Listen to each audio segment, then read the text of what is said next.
County Conversations is brought to you by Jamie Moss, Remax Realty, Kenny Melvin, Farm Bureau Insurance, Ink Space, R.O. Yala, Medical Center Pharmacy, Richmond County Hospice, Carter Funeral Home, Brown Termite and Pest Control, McNair Auto Sales, and KCL Media. Good afternoon and welcome to County Conversations. Today we have with us Mr. Neil Robinette of C.F. Smith Property Group. And Neil, welcome to the show. Oh, thanks for having me, Kenny. I'm glad to be here. It's an honor. A little background on yourself. I do know where you first went to college when you left here, but just tell us about your educational background and your journey here. Yeah, so I was born and raised in Richmond County, actually in Marston. So I grew up here my whole life.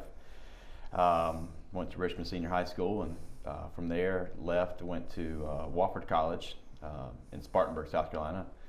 Wofford is actually smaller than Richmond Senior High in terms of enrollment, so very, very small environment. I was fortunate to have the opportunity to play baseball there, and did that through my undergrad career there, and that consumed what time I didn't spend studying for the most part, but great experience. Studied finance at Wofford. Immediately after graduating there, I went to Clemson University for a 2-year graduate program in commercial real estate development, which was an obvious avenue I was intending on taking my career, and just really enjoyed that experience, and it really was a great kind of jumping off point for me to start my career professionally. Being in Clemson, I lived in the Greenville, South Carolina area, and found a job there working for a multifamily development company, and got my start there. Really enjoyed that. It was a great experience before transitioning back here locally. So. And I know a little bit of the backstory about your grandfather. Always wanted you back here to run the company, I believe, and you made that decision to come back. Did you ever think you would do that, or was that somewhere in the back of your mind? I kind of anticipated it would. I thought it may be a little bit later on in my career. I was very happy with what I was doing, enjoyed the area I was in, and it was, the experience I was getting was incredible, and I really appreciated that. So I didn't have any immediate intentions on coming back. One day in late 2013, I guess, he called me and started the conversation for me to come back and work for him in the office here. I wasn't very connected to what they did. I knew what they did, but I wasn't very in tune with what was going on. But I listened, and we had some more conversations, and ultimately I decided to come back and work with him and work with the family. And that was in January of 2014, and ironically, he passed away a few days later, and I was planning on transitioning in the summer once my wife got done with her school year teaching, and so when that happened, I just expedited the plans and moved down, and we jumped right in. So I was pitching in, and we were trying to just kind of keep things going, because he ran the business up until the day he passed away, and that's what he loved doing. And and I think you'd be proud of how you've led the company so far. I mean, I don't know all the things going on, but from the outside looking in, it seems to be fairly successful, and you seem to have you've used your talents you learned in Greenville and in college to the best of your abilities to run such a large company. Now, y'all are in how many states?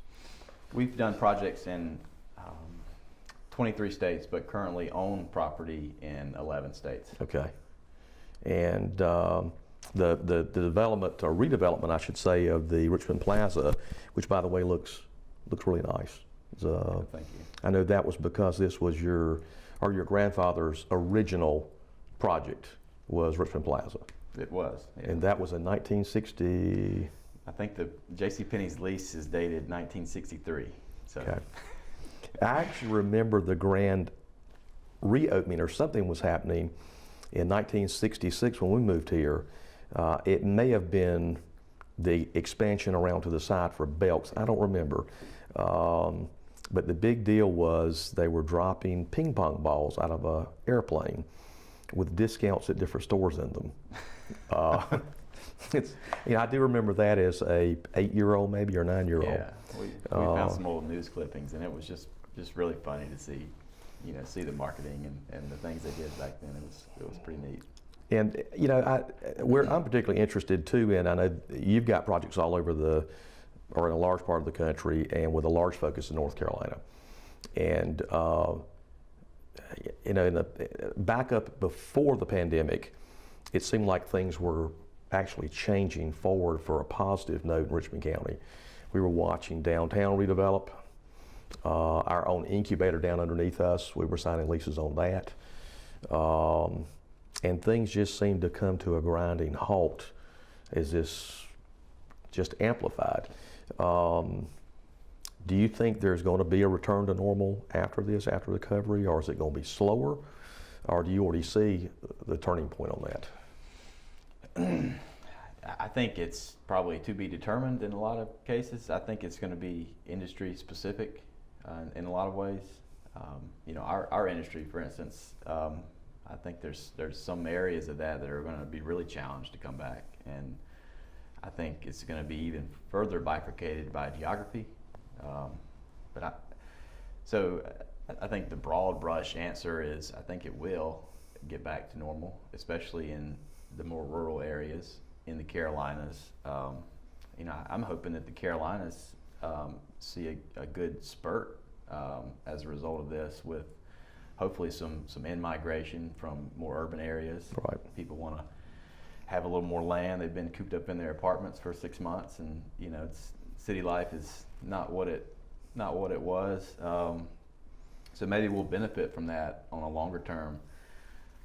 But I certainly think things will get back to a more normalized basis for most industries.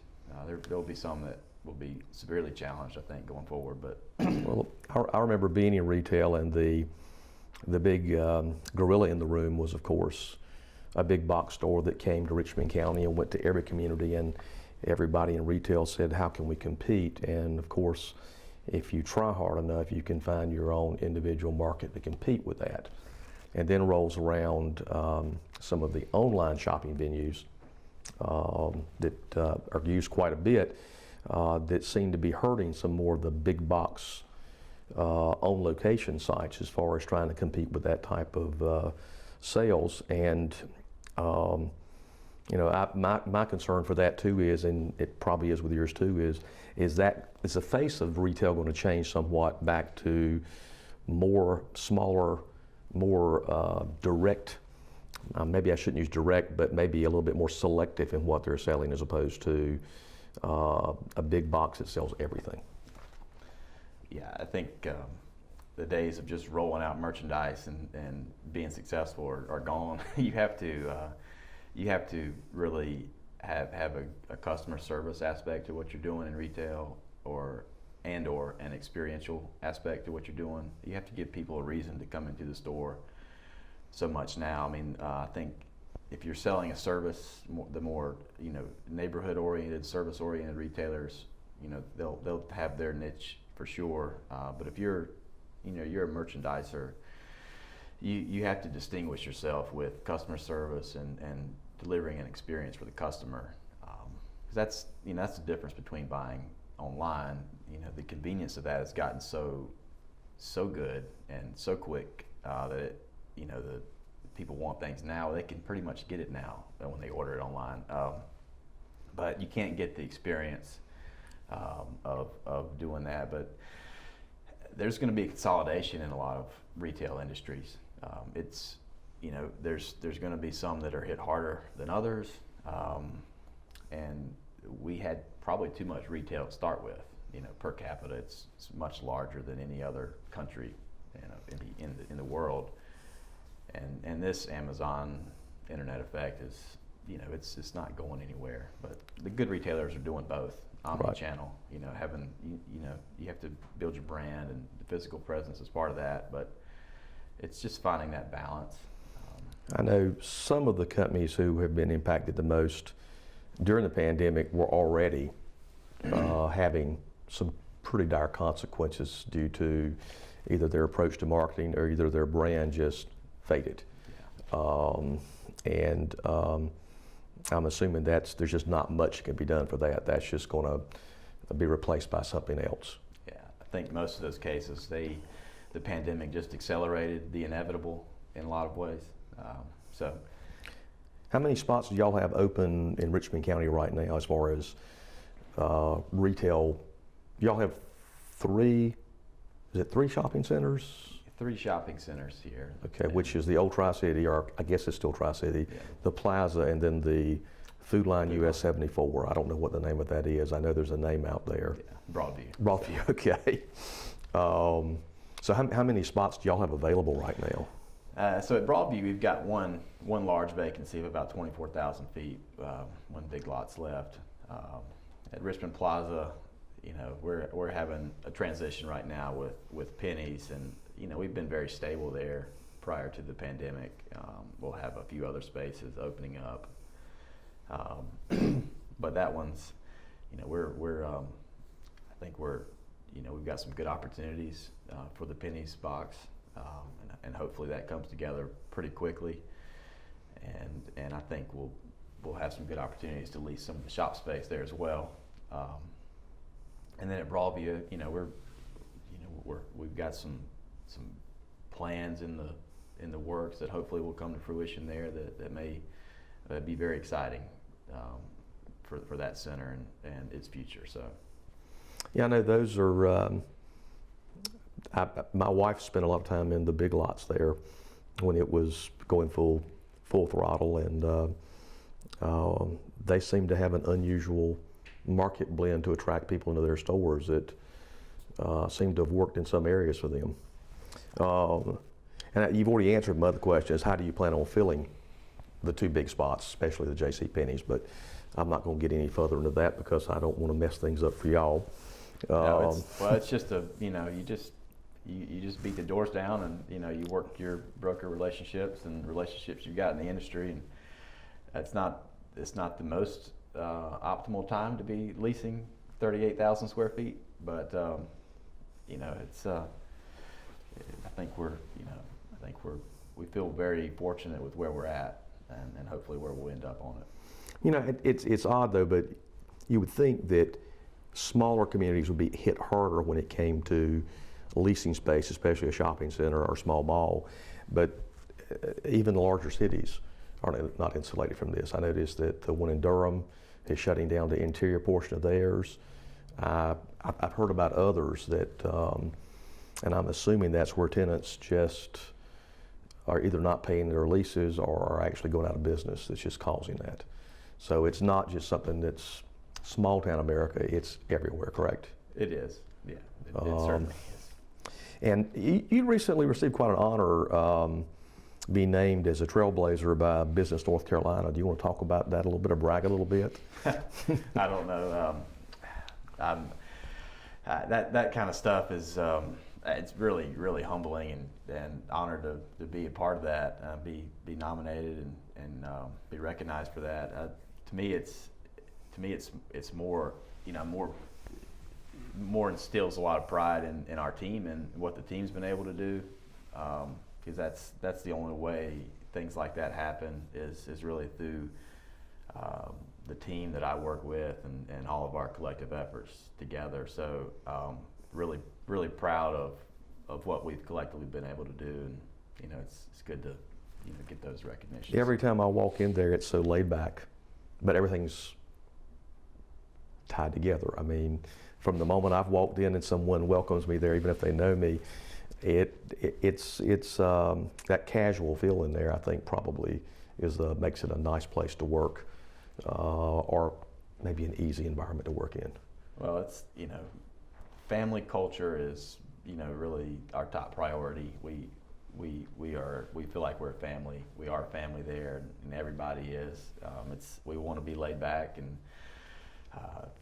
we work on you know, a lot of important things for our business, but it's, you know, we don't take ourselves too seriously. We work hard, but try to have a great time doing it. So It shows. I mean, I think that's important. You have anything else you want to talk about as far as the plans of the company, or where you see things down the road, or any revitalization y'all are planning in any other places? you know, I would just say we're very optimistic. We've got some aggressive goals that are in our strategic plan going forward, and we have some really exciting things in our pipeline that hopefully will come to fruition and continue to add some value for Richmond County and Rockingham and the other markets that we're in. But despite everything that's transpired this year, we see a lot of activity, a lot of interest, and a lot of really good opportunities in the future for this area and really across the Carolina markets we're in.